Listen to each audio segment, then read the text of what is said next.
নমস্কার বন্ধুরা, গল্প পাঠের আসরে আমার আজকের গল্প প্রচেত গুপ্তের হোমস্টের নাম নো। গতবার বিবাহবার্ষিকী পালন হয়েছিল সমুদ্র সৈকতে। এবার ঠিক হয়েছে বিবাহবার্ষিকীর দিনটা কাটবে পাহাড়ে। দেবশ্রী আর সুধা কলকাতা থেকে বেরিয়েছে পরশু। কালিম্পংয়ে একটা রাত কাটিয়ে আজ সকালে গাড়ি ভাড়া করে বেরিয়ে পড়েছে। পরপর অনেক ট্যুরিস্ট আর অফবিট জায়গা রয়েছে, যেখানে ভালো লাগবে সেখানেই হোটেলে উঠে পড়বে। গাড়ি পাহাড়ি রাস্তা বেয়ে ওপরে উঠতে থাকে, কিন্তু একটা সময় হলো বিপত্তি। শর্টকাট নিতে গিয়ে গাড়ির তরুণ চালক প্রথমে পথ ভুল করে জঙ্গলে ঢুকে পড়ল। জিপিএস কাজ করছে না, মোবাইল ফোন থম মেরে গিয়েছে। খানিকক্ষণের মধ্যে আরও বিপত্তি, গাড়ি বিগড়ল।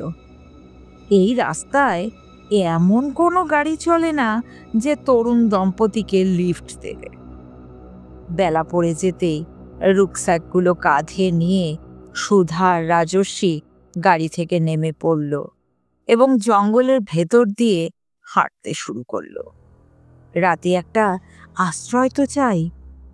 পাহাড়ি জঙ্গলে গাড়ি বসে তো তার থাকা যাবে না। কাছে পিঠে কোনো লোকালয় আছে? ঘরবাড়ি? বললে রাতটা থাকতে দেবে না। গ্রাম চোখে পড়ল না, তবে এক পাহাড়ি কিশোরের দেখা মিলল। সে খবর দিল পাহাড়ের গা বেয়ে খানিকটা ওপরে উঠলে একটা ঝর্ণা পড়বে।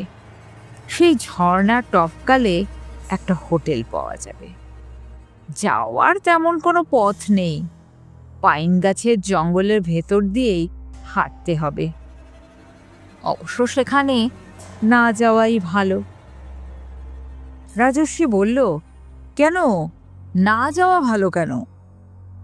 কিশোর ভাঙা হিন্দিতে জানায়, গ্রামে সে শুনেছে ওখানে কেউ নাকি যেতে চায় না।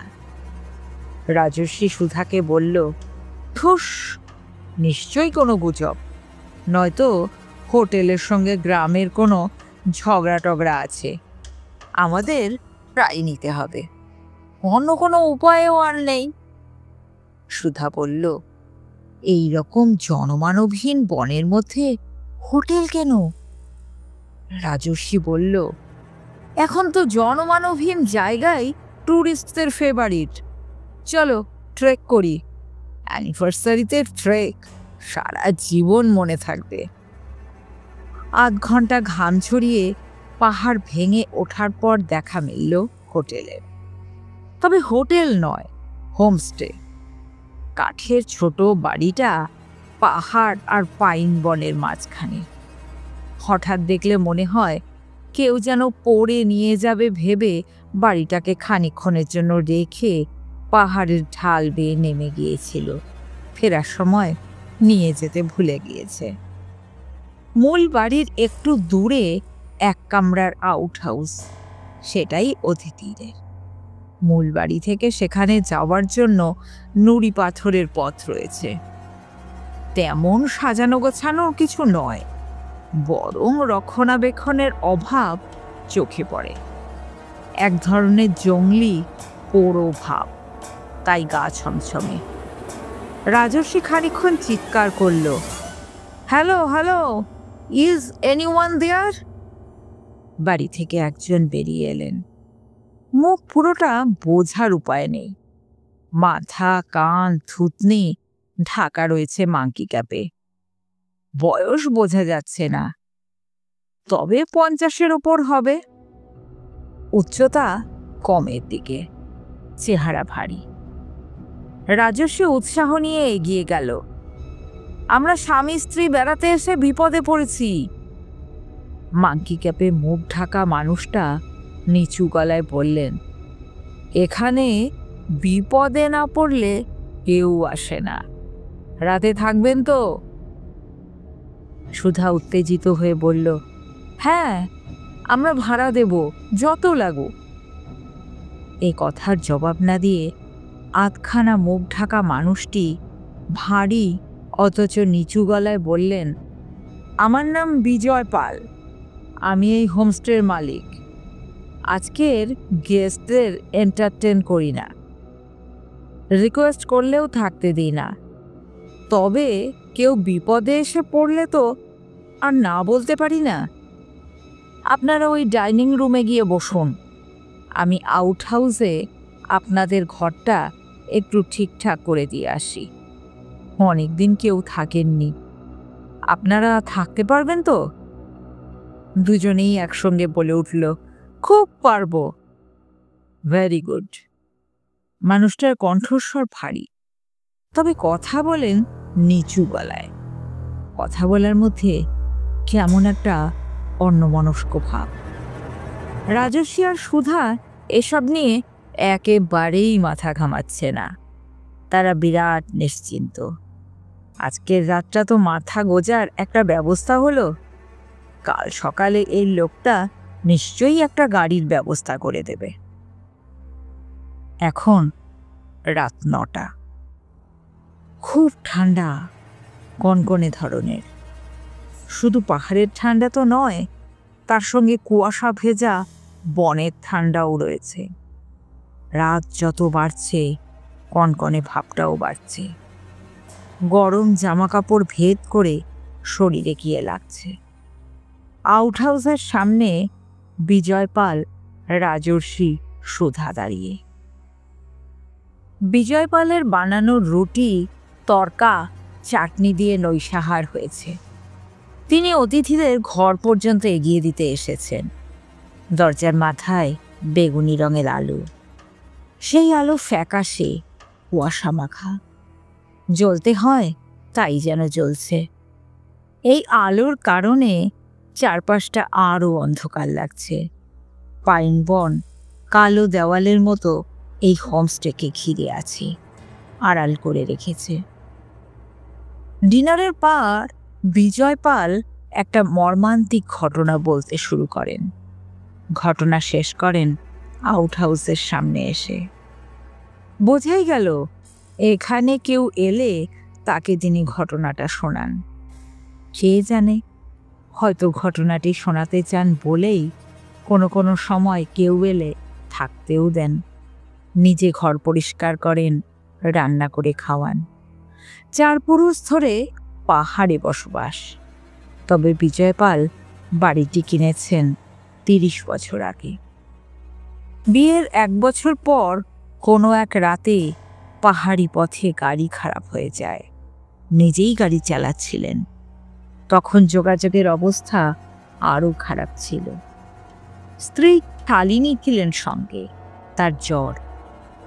রাতের জন্য একটা আশ্রয় চাই। বাইরে প্রবল ঠান্ডা। সারা রাত গাড়িতে বসে থাকলে জমে মরতে হবে। জঙ্গল ভেঙে স্ত্রীকে নিয়ে এই বাড়ি পর্যন্ত এসে পৌঁছান তিনি। কিন্তু বাড়ির মালিককে কোনো মতেই রাজি করাতে পারেন না। সে দরজা খোলে না। বন্ধ দরজার ভেতর থেকে তার একটাই কথা ছিল, নো। অসুস্থ স্ত্রীকে নিয়ে বিজয় পাল আবার গাড়িতে ফিরে যান। কিভাবে ফেরেন তা তিনি মনে করতে পারেন না। এর 3 দিন পর ভদ্রমহিলা নিউমোনিয়ায় মারা যান। পরের বছর এসে বাড়িটা কিনে নেন বিজয় পাল, যা দাম তার থেকে 3 গুণ বেশি দাম দিয়ে। স্ত্রীর মৃত্যুর কথা, এই বাড়ি কিনে নেওয়ার কথা শেষ করে বিজয় পাল মাথা নিচু করে কিছুক্ষণ দাঁড়িয়ে রইলেন।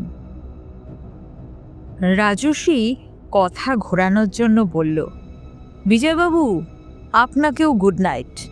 ভালো খাইয়েছেন। কোথায় আর ভালো, আমার তো রাঁধুনি নেই, নিজেই বানালাম। সুধা বলল, হোমস্টে করেছেন, রাঁধুনি নেই কেন? বিজয় পাল বললেন, রেখে কি হবে, কার জন্য রান্না হবে? এদিকটায় তো কেউ আসেই না। এই বনের মধ্যে পাহাড় ভেঙে কে আসবে? রাস্তাও হলো না। এক সময় ভেবেছিলাম হবে, হলো না। ওই পায়ে চলা পথ, আপনারা যেখান দিয়ে এলেন আর কি। অনেক সময় গাছের পাতায় ওই পথটুকুও হারিয়ে যায়। তখন হারিয়ে যাওয়া পথ পেরিয়ে আসতে হয়। সুধা ফিসফিস করে বলে উঠল, এক্সেলেন্ট, হারিয়ে যাওয়া পথ। বিজয়পাল শুকনো হেসে বললেন, ওই জন্যই তো হোমস্টের নাম রেখেছিলাম নো রুট। রুটটা আর কেউ বলে না, শুধু নো হয়ে গেছে। আমিও তাই বলি। হয়তো সেদিনের সেই লোকটার নো বলাটা বুকে বিঁধে রয়েছে। ও, একটা ভালো কথা, ওই দরজা না খোলা লোকটা খাদে পড়ে একটা বিশ্রী দুর্ঘটনায় মারা গিয়েছে। একটু চুপ করলেন বিজয়পাল, মাথা নামিয়ে কিছু একটা ভাবলেন। তারপর বললেন, এখন আর কাউকে আসতে দিই না। আপনাদের মতো বিপদে পড়ে যদি কেউ এসে পড়ে, না বলতে তো পারবো না। যাক, এবার ঘরে ঢুকে পড়ুন, ঠান্ডা বাড়ছে। দরজায় লক, ছিটকিনি দুটোই আটকে দেবেন। রাজর্ষি ভুরু কুচকে বলল, এত আটকাতে হবে কেন? সিকিউরিটি গার্ড নেই? গার্ড? বিজয়পাল বললেন, ছিল, চলে গেছে। যাই হোক, রাতে আপনাদের ভালো ঘুম হোক। সুধা বলল, আপনারও রাতে ভালো ঘুম হোক। বিজয়পাল সামান্য হাসলেন। মাঙ্কি ক্যাপ, ভারী মাফলারের ফাঁক দিয়ে সেই হাসি দেখা গেল না, আভাস পাওয়া গেল মাত্র। হাঁটু পর্যন্ত লম্বা কোটের কলারটাও থুতনি পর্যন্ত। তারপর ঘুরে দাঁড়িয়ে নুড়িপথ ধরে ফিরে যাওয়ার জন্য পা বাড়িয়েও থমকে দাঁড়ালেন। একটা কথা। রাজস্বী বলল, বলুন। রাতে যদি দরজায় কোনো রকম আওয়াজ পান, চট করে খুলবেন না। সুধা ভুরু কুচকে বলল, আওয়াজ? কিসের আওয়াজ? বিজয়বাবু একটু চুপ করে থেকে বললেন, হবে না? তারপরেও যদি হয়, সাবধান থাকতে হবে তো, অসুবিধে নেই কিছু। রাজর্ষি কৌতুকের গলায় বলল, বিজয়বাবু, আপনার হোমস্টেতে চোর আছে নাকি? বিজয়পাল মুখ তুললেন। রাজর্ষির চোখের দিকে তাকিয়ে বললেন, জঙ্গলে জন্তু জানোয়ার আছে, এসে পড়ে অনেক সময়। দরজা জানলায় আঁচড় দেয়, মনে হয় ধাক্কা দিচ্ছে। সুধা বলল, ঘর পর্যন্ত জন্তু আসবে কেন? আলো জ্বলে তো। বিজয়পাল বললেন, এবার জেনারেটর অফ করে দেব, সেই সন্ধে থেকে চলছে। আপনাদের সঙ্গে টর্চ নেই? সুধা বলল, আছে। কেমন টর্চ? মোবাইল ফোনের? রাজস্বী বলল, না, বড় টর্চ আছে। বিজয়পাল কিছু একটা ভাবলেন। তারপর বললেন, দরজায় যদি বেশি আওয়াজ হয়, হতেই থাকে, পাশের ওই জানলার পর্দা সরিয়ে আলো ফেলবেন। জন্তু টন্তু হলে পালিয়ে যাবে। সুধা হালকা ভয় পেল, বলল, আপনাকে ডাকা যাবে? মোবাইল নাম্বারটা বলুন। বিজয়পাল চাপা গলায় বললেন, লাভ নেই। দেখলেন তো, এখানে নেটওয়ার্ক নেই। আমি যাই, কাল সকালে দেখা হবে। রাজর্ষি সুধা তাড়াতাড়ি ঘরে ঢুকে পড়ল। জেনারেটর বন্ধ হওয়ার আগেই লেপের তলায় ঢুকতে হবে। ঘরটা বাইরের তুলনায় গরম। লেপের তলায় ঢুকে আরও খানিকটা আরাম হলো। সুধা বরের গায়ে হাত দিয়ে বলল, রুম হিটার থাকলে ভালো হতো। রাজর্ষি বলল, ঘর পেয়েছ এই অনেক, নইলে সারা রাত গাড়িতে বসে কাঁপতে হতো। সুধা বলল, এই নো হোমস্টেকে না পেলে সকালে আমরাই নো হয়ে যেতাম।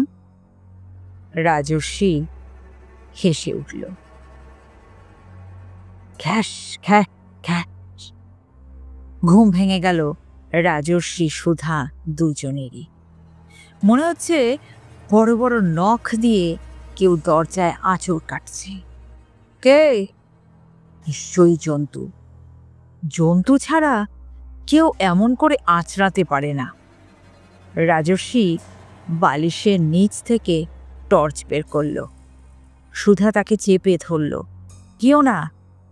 রাজর্ষি ফিসফিস করে বলল, দাঁড়াও, জানলা থেকে আলো ফেলে তাড়াই, নইলে সারা রাত ঘুমোতে দেবে না।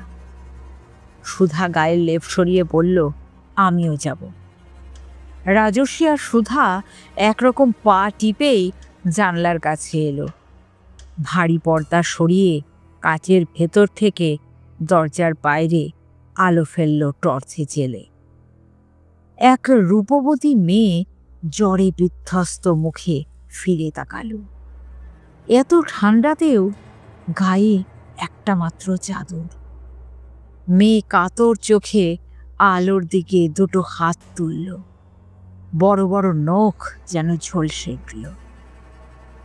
আর তখনই তার পেছনের অন্ধকার থেকে বিজয়বাবু এক পা এগিয়ে এলেন। ভারী অথচ নিচু গলায় ধমক দিয়ে উঠলেন, দরজা খুলুন, খুলুন বলছি। শালিনীর অনেক জ্বর। বেচারি কত বছর ধরে দরজায় ধাক্কা দিচ্ছেন জানেন না? ওকে ঘরে ঢুকতে দিন। প্রথমে জ্ঞান হারায় সুধা, পরে রাজর্ষি মেঝে পড়ে যায়। পরদিন সকালে গাড়ির চালক কিভাবে এসে এক বাতিল, ভাঙা, প্রায় ধ্বংসস্তূপে পরিণত হওয়া হোমস্টে থেকে এই তরুণ দম্পতিকে উদ্ধার করেছিল, সে এক অন্য গল্প।